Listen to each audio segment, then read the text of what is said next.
आपण पाहत आहात शिवभीमक्रांती महाराष्ट्र न्यूज चॅनल। मराठा सेवक नितीन जाधव गोगलगावकर यांनी मराठा समाजाला आरक्षण मिळेपर्यंत डोक्याची केस न कापण्याची संकल्पना केली होती। ती आरक्षण मिळाल्याने डोक्याची केस कापून संकल्पना पूर्ण केली आहे।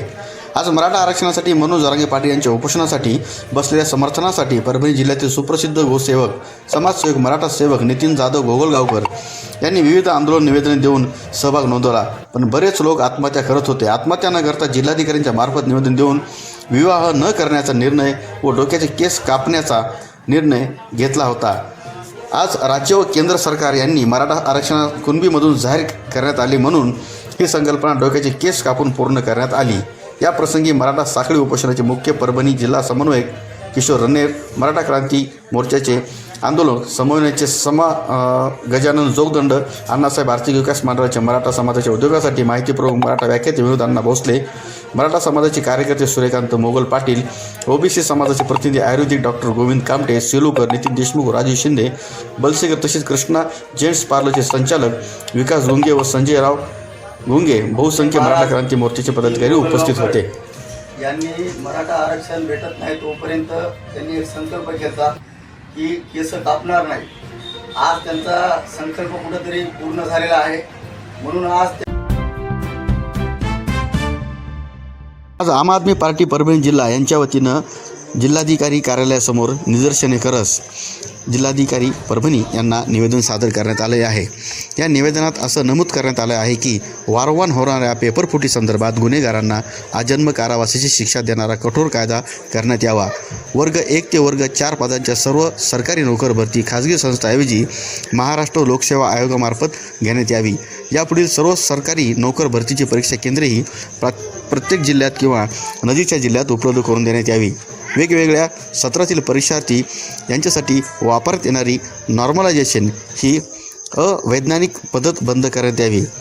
बेरोजगार युवकांच्या तीव्र भावना लक्षात घेता राज्य सरकारने वरील मागण्यांची गांभीर्याने दखल घ्यावी, अन्यथा आम आदमी पार्टी महाराष्ट्रातर्फे राज्यभर विविध ठिकाणी रास्ता रोको करण्यात येईल असे या निवेदनात म्हटले आहे। निवेदनावर परभणी जिल्हाध्यक्ष सतीश नरहरी चकोर यांच्यासह यादव जयवंत, पूजा गिराम, पल्लवी आगळे, राजेश सोनपसारे, सुधीर राठोड, प्रल्हाद बाबूराव टाकरस, ॲडव्होकेट सुरेश चौधरी, आतिक पटेल, कैलास शिंदे, कृष्णा पोंडे, पांडुरंग पोबडे, अर्जुन वैद, किशन वैद यांच्या स्वाक्षऱ्या आहेत। हे काय पेपर फुटी व्हायली त्याच्यामुळं सामान्य युवक हा हताश व्हायला आहे। त्याच्यामुळं आम्ही हा आज मोर्चा करत आहोत, निवेदन देत आहोत। तर शासनाला आमची एवढीच मागणी आहे की जे कोणी घोटाळा करतात त्यांच्यावर कडक कारवाई करा। मी ॲडव्होकेट सुरेश चौधरी, आम आदमी पार्टी परभणी।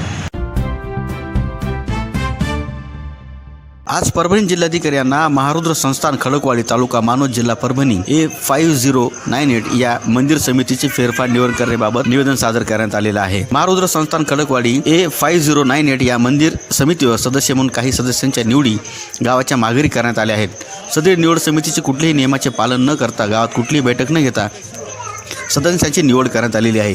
काही सदस्यांना मंदिर समितीचे सदस्य आहेत याबाबत कुठलीच माहिती नाही। त्यामुळे साहेबांनी विनंती करण्यात येते की मौजे खडकवाडी तालुका मानोद येथील महारुद्र संस्थान खडकवाडी या मंदिर समितीची फेरनिवड ग्रामसभा घेऊन करण्यात यावी, अन्यथा सर्व ग्रामस्थ खडकवाडी हे उपोषण करणार आहेत। आज दिलेल्या निवेदनावर भागवत भारती, शारदाबाई मसलकर, उर्मिला कदम, सीताबाई मसलकर, उद्धव मदन डुकरे, रोहिदास कदम, अनिल भारती, भागवत भारती, दत्तात्रय मोतीबुवा पुरी निवेदन देण्यात आलेलं आहे। यांच्या स्वाक्षऱ्या आहेत। येत्या 7 तारखेपर्यंत जर फेरनिवड जर नाही करण्यात आली तर आम्ही 7 तारखेपासून सर्व गावकरी ग्रामपंचायत खडकवाडी येथे धरणे आंदोलनात बसणार आहोत। दिनांक 24 तारखेपासून परभणी जिल्हाधिकारी कार्यालयासमोर मौजे शिरपूर तालुका पालम येथील सर्वे नंबर 56 मधील झालेल्या बोगस गावठाण व सर्वे नंबर 57 मधील जमिनीमध्ये होत असलेल्या अतिक्रमणाबाबत अद्यापर्यंत कुठलाही न्याय मिळाला नाही आणि परभणी जिल्हा प्रशासनाने अद्याप कोणत्याही प्रकारची दखल घेतलेली नाही। मागच्या 24 तारखेपासून हे आंदोलन सुरूच आहे। परभणी जिल्हाधिकारी कार्यालयासमोर सहकुटुंब सहपरिवार हे उपोषणकर्ते आंदोलन करत आहेत। जमिनीचा वाद आहे आणि जोपर्यंत न्याय मिळत नाही तोपर्यंत आम्ही असंच आमरण उपोषण करत राहू किंवा वेळ पडली तर आत्मदहनाचा सुद्धा इशारा ह्या कुटुंबियांनी दिलेला आहे। अतिक्रमण करण्याचा प्रश्न ते स्वतः म्हणत आहे की त्याचं घर आमच्या 56मध्ये येत आहे, पण आमचं ॲक्च्युली घर 56 आणि 57मध्ये घर आहे आमचं.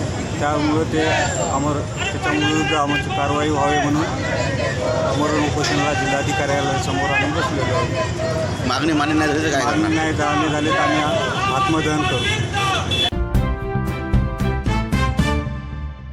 वारी आणि तमाशाच्या छायाचित्रणाचा स्लाइड शो कार्यक्रम संपन्न.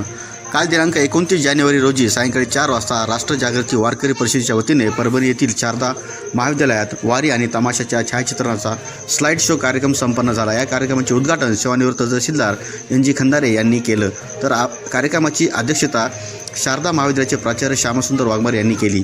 यावेळी प्रमुख पाहुणे म्हणून प्राध्यापक रफिक शेख, सुभाष जोगदंड, ह.ब.प. कृष्णा महाराज शेंदेकर यांनी मनोगते झाली आहेत. या प्रसंगी सर्व पाहुण्यांच्या हस्ते संघर्षमूर्ती बायजाबाई घोडे यांना संत जनाबाई संघर्ष नायिका हा पुरस्कार प्रदान करण्यात आला. यावेळी बायजाबाई यांच्या मानपत्राचे वाचन नितीन सावंत यांनी केले. बायजाबाई घोडे यांनी आपले मनोगत व्यक्त करत पुरस्काराला उत्तर दिले आहे.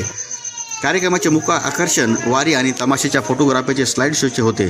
गेले 30 वर्ष झाले यावर कार्य करणारे संदेश भंडारे यांनी सविस्तर मार्गदर्शन केले. माणुसकी शिकवणारी व भेदभाव विसरायला लावणारी वारी, तर प्रचित प्रश्नावर आवाज उठवणारे वग, लोकनाट्यातून प्रबोधन करणारे कलाकार, शाहीर यांचे तमाशातील जगणे संदेश भंडारे यांनी सर्वांच्या समोर ठेवले. वारी आणि तमाशा ह्या एकेकाळी प्रबोधनाच्या परंपराच होत्या हे त्यांनी निदर्शनास आणून दिले. या कार्यक्रमाचे सूत्रसंचालन सखाराम रनेर यांनी केले. कार्यक्रमाचे प्रास्ताविक रामप्रसाद आंबोरे यांनी केले, तर कार्यक्रमाचे आभार प्रदर्शन नितीन सावंत यांनी केलं आहे. या कार्यक्रमाचे आयोजन ह.ब.प. एकनाथ महाराज भालेराव, संतोष धोत्रे, रामप्रसाद आंबोरे, ह.ब.प. वैभव महाराज शेटे, सूर्यकांत मोगल, भारत पवार, मुसेफ शेफ, स्वप्नील कदम, शिवाजी बोबडे, काशिफ रजा, शेख अझर आदींनी केलं. परभणी शहरात असलेल्या प्रियदर्शनी इंदिरा गांधी स्टेडियम येथे महिला व बालविकास अधिकारी यांच्या माध्यमातून 3 दिवसीय चाचा नेहरू महोत्सवाचं आयोजन करण्यात आलेलं आहे. काल परभणी जिल्हाधिकारी यांच्या हस्ते रितसर असं भव्यदिव्य या कार्यक्रमाचं उद्घाटन करण्यात आलं. आज चाचा नेहरू महोत्सवाचा दुसरा दिवस. आज परभणी जिल्ह्याभरातील 9 तालुक्यातील विद्यार्थ्यांनी विविध स्पर्धांमध्ये भाग घेतला. सायंकाळच्या सत्रामध्ये विद्यार्थ्यांसाठी गीत गायन स्पर्धा आयोजित करण्यात आली होती. या स्पर्धेचं परीक्षण परभणी जिल्हा कल्चरल असोसिएशनचे राहुल वायवाळ आणि आशिष आबोटी यांनी केलं आहे. विविध स्पर्धांचं आयोजन उद्यासुद्धा असून उद्या दिवसभर लक्ष्मीनारायण मंगल कार्यालय येथे सांस्कृतिक कार्यक्रमाचं आयोजन करण्याची माहिती महिला व बालविकास अधिकारी कैलास तिलके यांनी दिली आहे.